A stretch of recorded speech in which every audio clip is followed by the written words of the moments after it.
The Newsday continues here on One News Now. I'm Jess De Los Santos.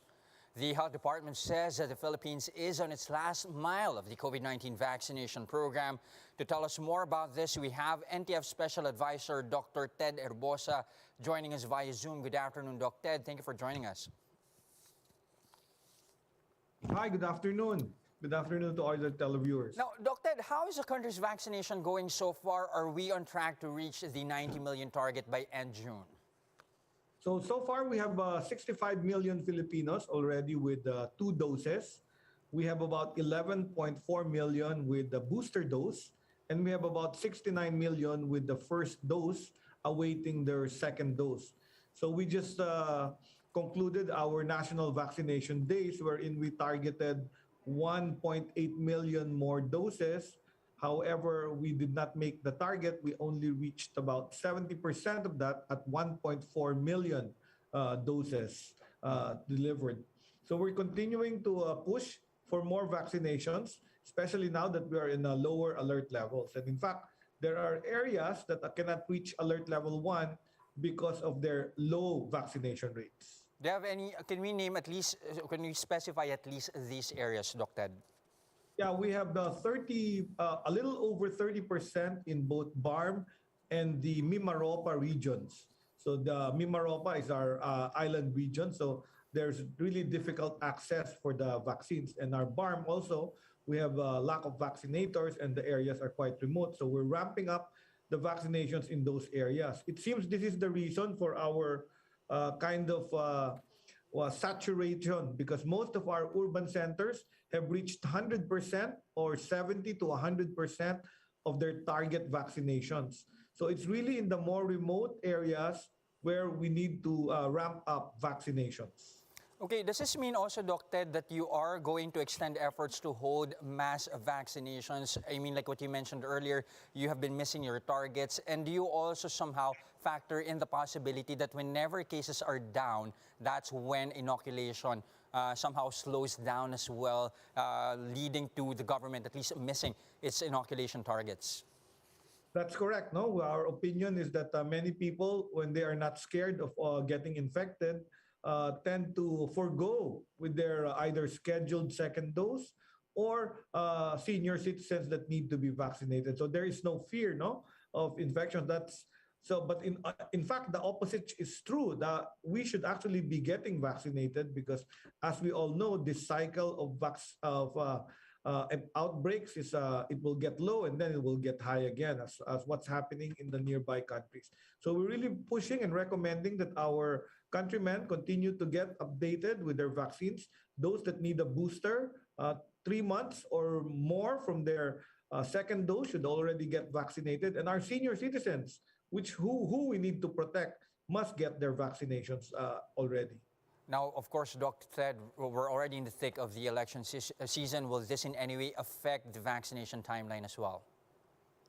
Yeah, yes, because I think our last national vaccination day is this March, because again, April will be with the campaign season and Holy Week. So all the local governments will start campaigning. So we may have difficulty with dependence on local government units in terms of vaccine administration. And then the May will be election time already. So again, that's going to interfere with our vaccination drive.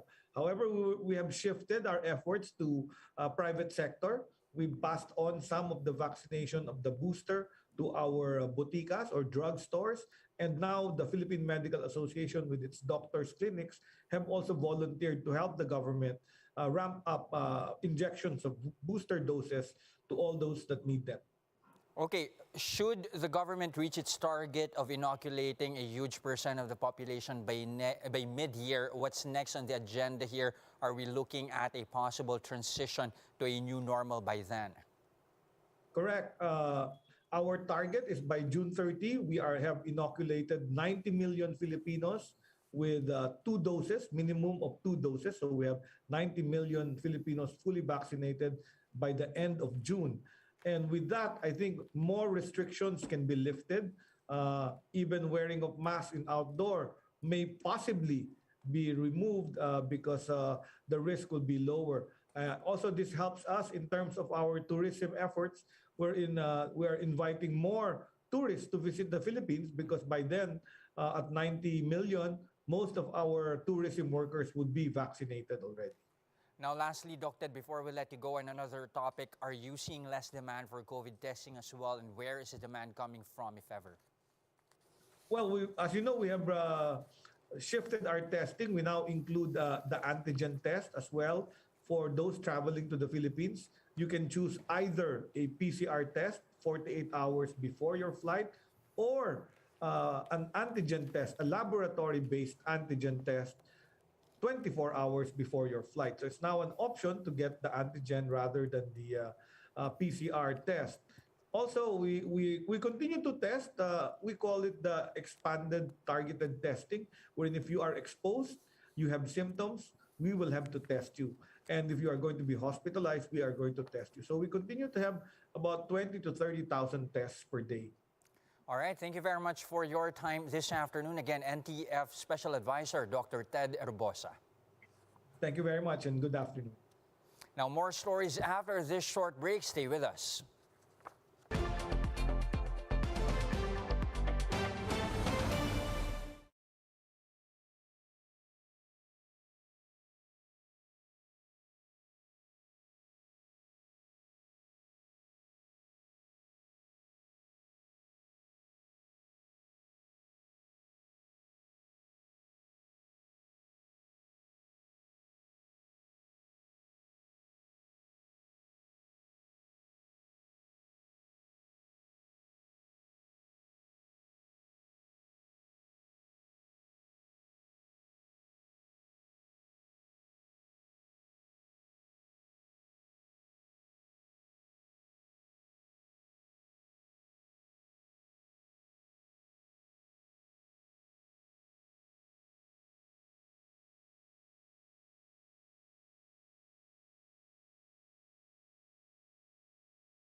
Still watching One News Now, I'm Jess De Los Santos. National esports team Sibol has completed its roster for the 31st Southeast Asian Games in Vietnam. Marty Bautista is in Mandaluyong City to tell us more. Marty, what can we expect from Sibol this year? Yes, the country's national esports team is good to go and will continue prepping for the upcoming Southeast Asian Games in Hanoi, Vietnam.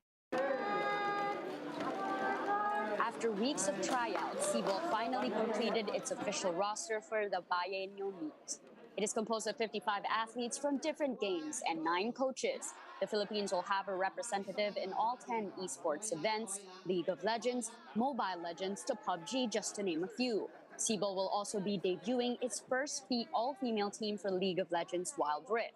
During the kickoff presser, the team said being able to compete for the flag gives a strong sense of pride.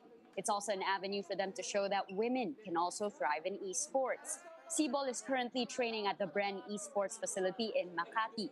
They also recently signed partnerships with the PLDT, TV5, Signal, Realme, and Smart.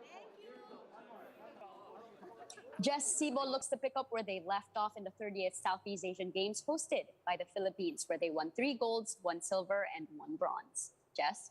All right, thank you very much for those updates. Again, Marty Bautista reporting live from Mandaluyong City.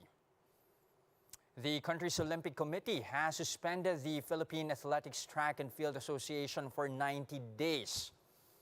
POC President Bambol Tolentino said PATAFA failed to serve its purpose as a national sports association. Recall that PATAFA refused to endorse pole vaulter E.J. Obiena for the World Indoor Championships and the SEA Games, citing unfinished mediation. The committee said that PATAFA's suspension will be lifted once the rift with Obiena has been settled. Meanwhile, the Philippine Tennis Association also received a 90-day suspension. That's for failing to amend its charter and holding fresh elections. Here's a quick look at today's other top stories. The PNP CIDG will file a case of serious illegal detention against 8 suspects over the disappearance of several e-sabong players. 6 of the 8 suspects have been identified by witnesses and relatives of the victims. 4 senators want to cite PATAFA board members in contempt. That's for bringing pole vaulter E.J. Obiena to the Court of Arbitration for Sport in Switzerland. They say this violates their order for both parties to first undergo mediation proceedings. And Philippines bet Tracy Maureen Perez ended her Miss World journey in the top 13 of the pageant held in Puerto Rico. Karolina Bielawska of Poland was eventually crowned Miss World, besting over 90 candidates. For more updates, visit News 5, the Philippine Star, and Business World Online. Visit our website, onenews.ph, for more in-depth analysis. You can also catch One News on the Signal Play app. Register for a free account now at www.signalplay.com and stream One News Live anytime, anywhere. Mask on, wash hands, and stay safe. Philippines, I'm Jess De Los Santos. We are One News.